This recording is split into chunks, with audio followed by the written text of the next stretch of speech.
하나님의 말씀을 멸시하고 악을 행하는 자들이 즉각적인 심판을 받고 하나님을 경외하며 의롭게 사는 사람들이 형통한다면 어떻게 살아야 하는지가 분명해집니다.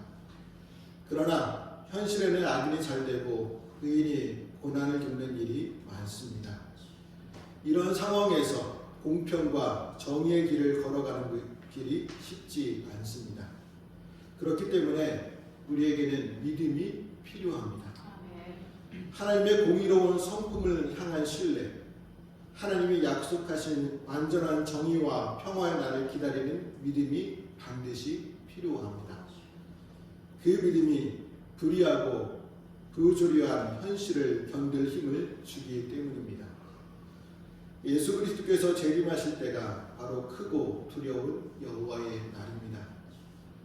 여호와의 날에는 의인과 악인이 분명하게 나뉘어지게 됩니다. 하지만 이 여호와의 날이 오기 전까지 현실이 어떻습니까? 교만한 자가 복되고 악을 행하는 자가 번성하며 하나님을 시험하는 자가 화를 면합니다. 그로 인해 하나님을 섬기는 것이 헛되고 말씀을 지키며 슬프게 행하는 것이 무익하다는 결론에 이르게 됩니다. 이런 현실과 결론이 말라기 시대의 유다 백성들의 상황이었습니다. 이런 상황 가운데서도 백성 중에는 믿음을 지켰던 사람들이 있었습니다. 그러나 다시 하나님의 신실하심에 의문을 품게 되었습니다. 말씀드린 것처럼 교만하고 악한 일을 하는 자들이 복을 받고 하나님을 섬기고 명령에 지키며 죄를 뉘우치고 슬퍼해도 아무 소용이 없었기 때문입니다. 그로 인해 신앙의 삶을 의심하며 불평하게 되었던 것이죠. 이렇게 믿음을 지켰던 사람들이 하나님께 대한 의심을 품고 불평하게 된 이유는 세상에서의 복을 보상으로 기대하였기 때문입니다. 그러니까 백성들은 자신들이 여호와를 잘 섬기면 하나님께서 많은 복을 주실 거라고 믿었습니다. 그러나 현실은 그렇지 않았다는 것이죠. 교만하고 악한 사람들이 더 잘되고 잘 살았습니다. 도리어 믿음을 지킨 사람들은 못 살고 고난을 받았습니다. 이런 현실이 계속 유지되다가 말라기 시대에 신앙을 지킨 사람들이 분통을 터뜨리게 됩니다. 하나님을 섬겨도 아무것도 없네, 아무 소용이 없네 라고 하나님을 멸시하는 말을 내뱉게 되었습니다. 믿음으로 살면 하나님께서 물질적인 복을 주실 때가 있습니다. 저와 여러분도 때에 따라 하나님이 주시는 물질의 복을 누리며 살아가고 있습니다. 그러나 하나님께 우리에게 주시는 진정한 복은 하늘의 복입니다. 우리는 그 복을 얻기 위해 이루어가는 과정 가운데 있습니다. 그러나 유다 백성들은 하나님께서 자신들에게 주시고자 하는 하늘의 복은 중요하게 여기지 않고 땅의 복만 누리기를 원했던 것입니다. 마태복음 18장 18절의 말씀에 너희가 땅에서 매이면 하늘에서 매일 것이요 무엇인지 땅에서 풀면 하늘에서도 풀리리라는 말씀처럼 유다 백성들은 땅에서도 하늘에서도 풀리는 복을 받고 싶었을지도 모르겠습니다. 우리도 동일한 입장이 아니겠습니까? 이 세상에서 잘 풀려서 많은 복을 누리다가 천국에서 가서는 더 많은 복을 누리겠다는 마음이 있지는 않습니까? 한국 사람들 중에서는 복을 싫어하는 사람들이 없는 것 같습니다. 여러분은 어떤 복을 가장 많이 받고 싶어 하십니까? 뭐니 해도 돈복이 가장 중요하지 않습니까? 저와 여러분들이 땅에서 풀리고 하늘에서도 풀리는 복을 누렸으면 좋겠습니다. 그런데 하나님을 의심하면서까지 세상적인 복들을 추구하지 않기를 바랍니다. 오늘 말씀에 말라기 시대의 유다 백성들은 고난이 계속되자 하나님 지금까지 믿음을 지켰는데 왜 우리를 홀대하십니까? 악인들처럼 왜 잘되는 복을 주시지 않습니까? 라고 불평하며 의심하였습니다. 이렇게 세속적인 기복신앙에 빠지게 되면 믿음을 의심하게 됩니다.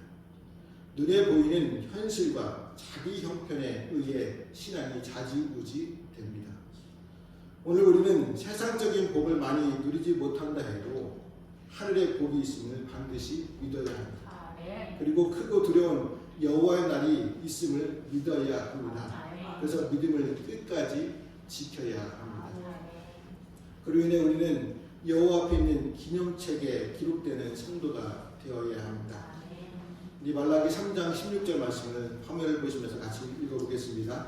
그때 여호와를 경외하는 자들이 피차에 말하되 여호와께서 그것을 분명히 들으시고 여호와를 경외하는 자와 그 이름을 존중히 여기는 자를 위하여 여호와 앞에 있는 기념책에 기록하셨느니라. 여호와 하나님 앞에 있는 기념책에 기록되는 사람은 누구라고 말씀하고 있습니까?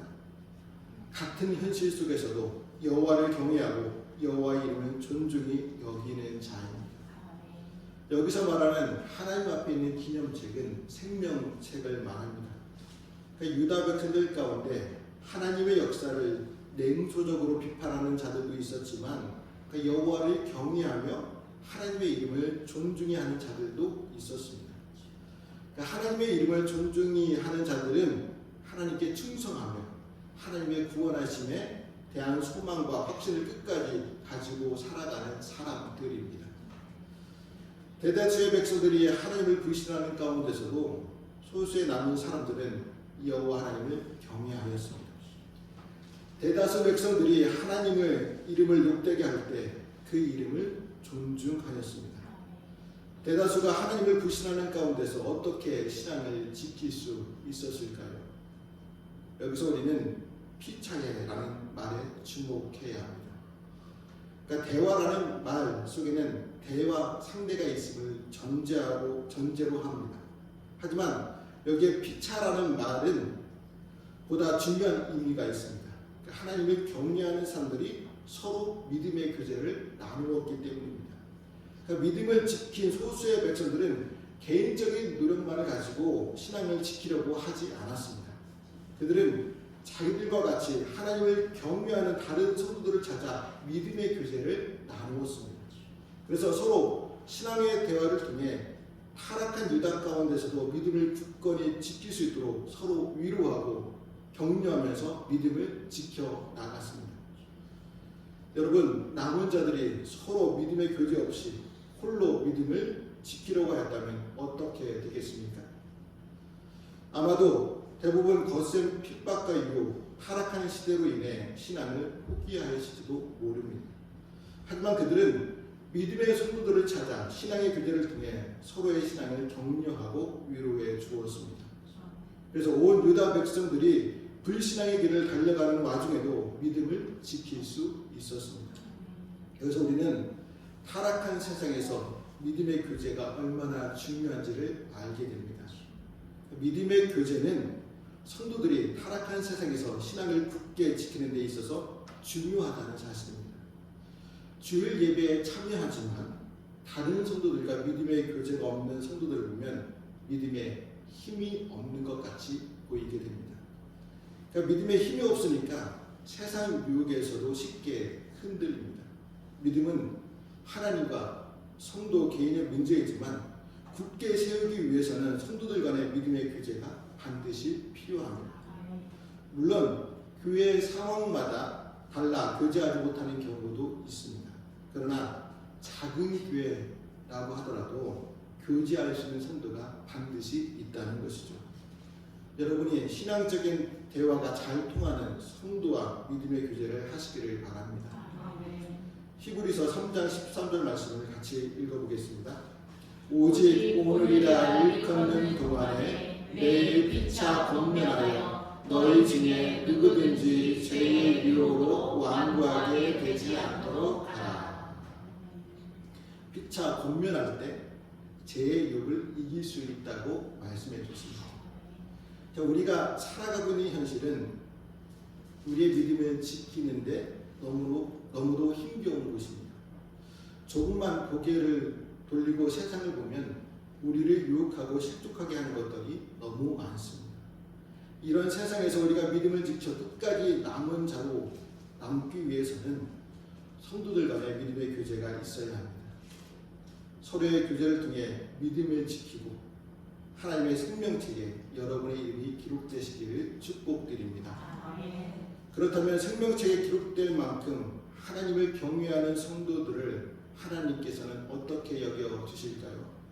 먼저 여호와의 날에 하나님께서는 성도들을 세상 그 무엇보다 소중하게 여겨 주십니다.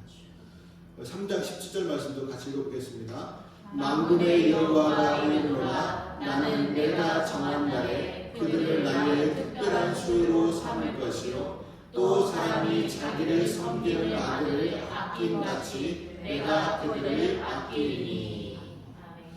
크고 두려운 여호와의 날에 생명책에 기록될 성도들을 하나님께서 특별한 소유로 삼으신다고 말씀해 주십니다. 특별한 소유라는 말은 보석과 보물이라는 말로 대체할 수 있습니다.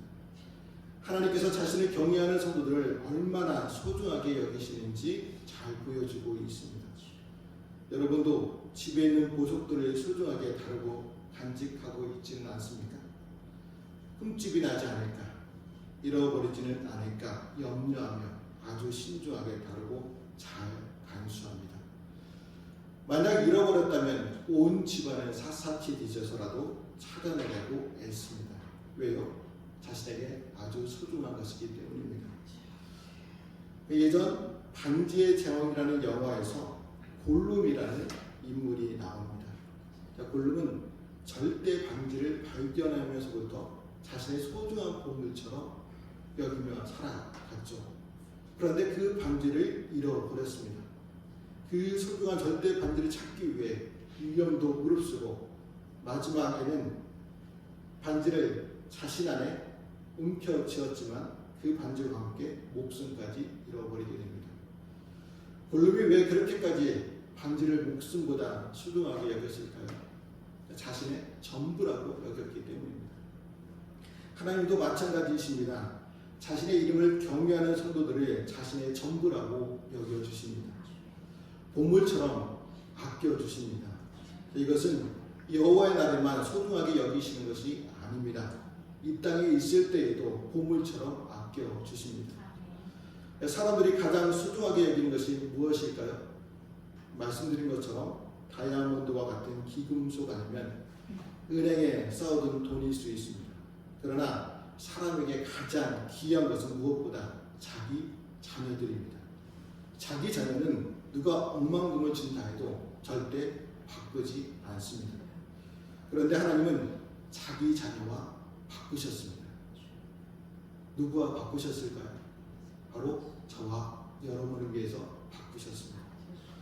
하나님을 경외하는 성도들을 살리시기 위해 사랑하는 하나밖에 없는 그 소중한 아들을 우리와 바꾸셨습니다. 우리를 살리기 위해 아들을 아끼지 않고 희생 제물로 내어 주셨습니다. 이처럼 자기 아들을 내어 주시기까지 희생하신 하나님의 사랑의 모습을 통해 우리를 얼마나 귀하게 여기시는지 충분히 알게 됩니다. 여러분, 하나님을 경외하는 우리가 하나님께 그처럼 소중한 존재들입니다. 우리는 세상의 관점에서 볼 때 아무도 알아주지 않는 존재일 수 있습니다. 보잘것없고 평범한 존재, 아니 더 미천한 존재일 수 있습니다. 하지만 하나님께서 보실 때에는 더없이 귀한 존재들입니다. 우리는 하나님만이 아시는 귀한 보석이요 독생자를 주고서 구원하신 매우 소중한 존재들입니다. 우리는 이 사실을 반드시 기억해야 합니다. 그래서 세상에서 자신의 처지와 형편이 어떠하든지 믿음으로 살아가야 합니다. 그리고 하나님께서 우리를 얼마나 소중히 여기시는지를 헤아려 하나님을 지금보다 더 경외하시기를 바랍니다. 다음으로 여호와의 날에 하나님을 경외하는 자들은 온전한 치유와 회복을 경험하게 하십니다. 4장 2절과 3절도 같이 읽어보겠습니다. 내 이름을 경외하는 너희에게는 공의로운 해가 떠올라서 치료하는 광선을 비추리니 너희가 나가서 외양간에서 나온 송아지같이 뛰리라.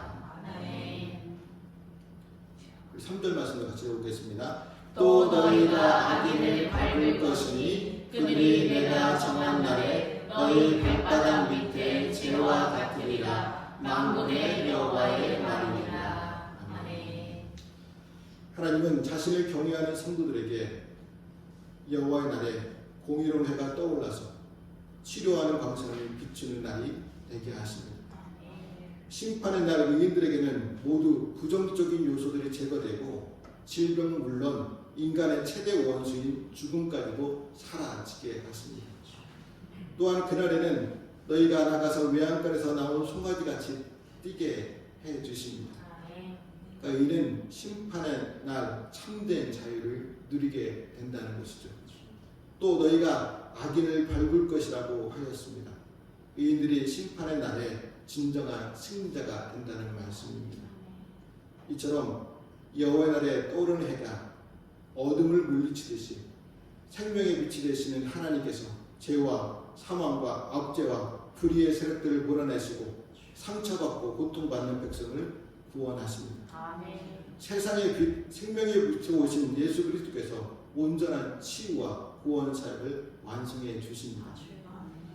우리는 이런 역사가 일어나는 여호와의 날을 소망해야 합니다. 소망하는 것만이 아니라 믿음을 끝까지 지켜야 합니다. 지금까지 성경에 말씀한 모든 예언들은 하나없이 다 이루어졌습니다. 그리고 의인에게 복된 여호와의 날도 그대로 다 이루어집니다. 지금 이 세상 가운데서 악인들이 득세하고 성도들이 조롱받아도 악인들이 불의한 이익을 취하고 손해와 어려움을 당해도 감수하며 성도의 삶을 살아가야 합니다.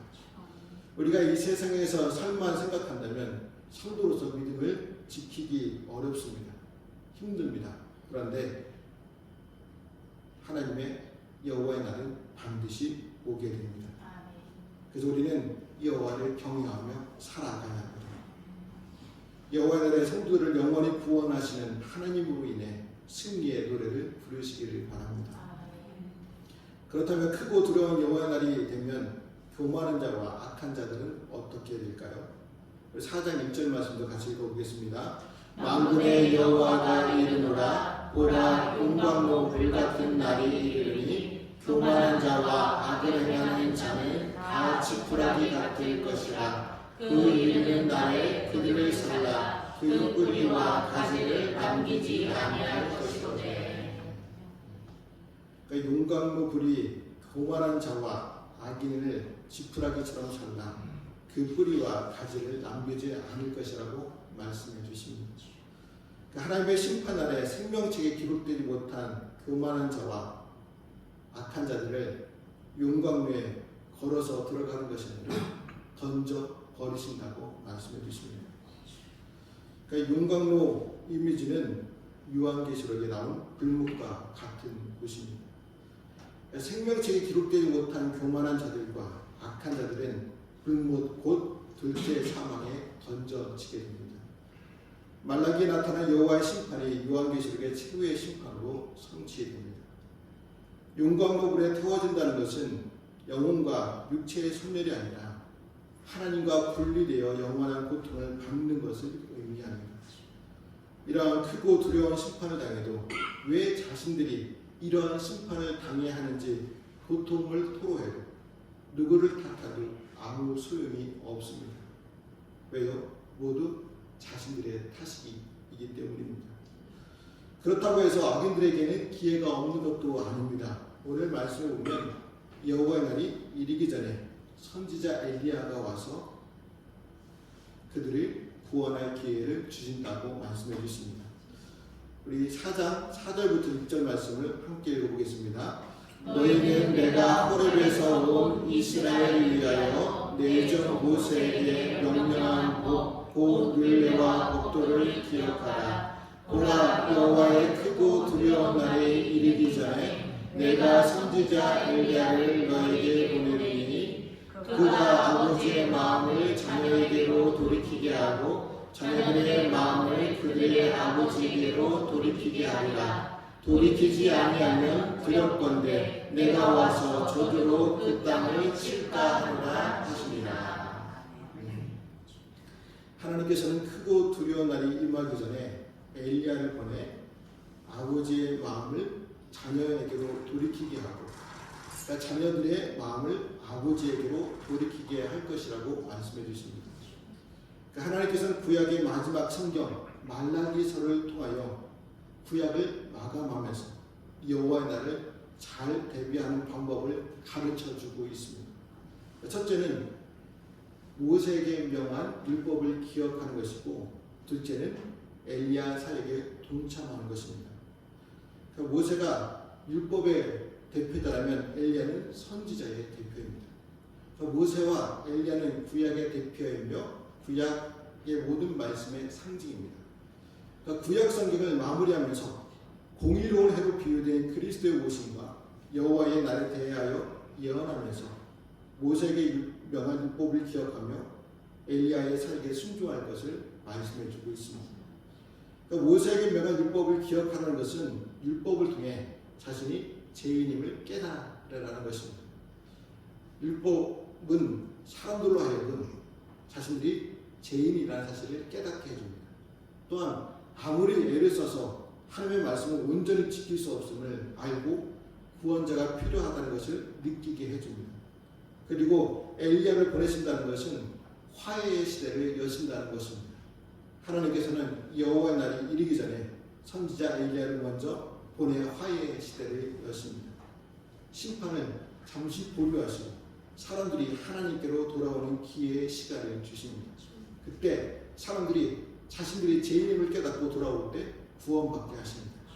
그렇지 않으면 크고 더러운 여호와의 날이 악인들에게는 심판의 날이 됩니다. 하지만 의인에게는 평화의 날이 됩니다. 이 예언대로 세례 요한이 엘리야가 되어 예수님의 길을 예비하였습니다. 종말의 시대는 예수님의 오심을 통해 이미 시작되었고 재림을 통해 완성됩니다. 이 종말의 시대에 회개하고 예수를 믿는 자는 영생의 선물을 받게 됩니다. 우리는 이미 예수님을 구주로 믿어 영생의 선물을 받았습니다. 그렇다고 하여 아니라 하지 말고 하나님의 말씀을 잘 지켜야 합니다. 그리고 말씀을 지킴으로 재림하시는 그리스도를 소망하며 살아야 합니다. 하나님의 말씀을 지키고 재림하시는 그리스도를 소망하는 것이 크고 두려운 여호와의 날을 잘 대비하는 방법입니다. 또한 아직까지 그리스도를 믿지 않아 교만하고 악을 행하는 자들에게 심판의 날이 있음을 경고하며 복음을 전해야 합니다. 그러므로 하나님이 정하신 심판을 믿고 크고 두려운 여호와의 날을 소망하며 말씀으로 불의를 견디며 끝까지 승리하는 저와 성도들이 되시기를 주님의 이름으로 말씀을 드립니다. 기도하시겠습니다. 하나님